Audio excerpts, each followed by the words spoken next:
Customer engagement is singularly the most important aspect of your business because without them, you don't have one.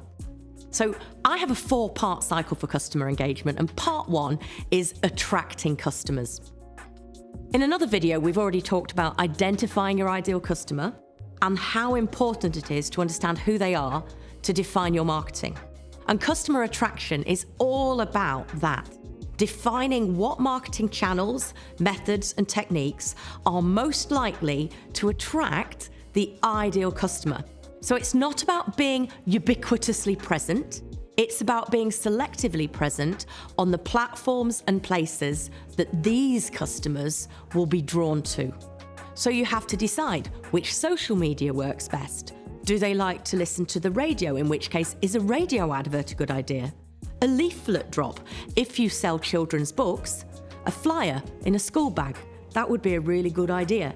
And all of these mechanisms can be used to draw in new customers. But they're not the only methods.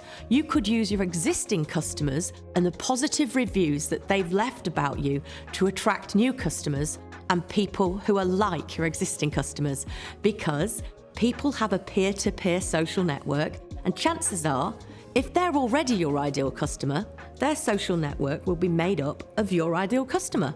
Ultimately, you should cover all bases. Market online, market offline, use PR, and use customer reviews.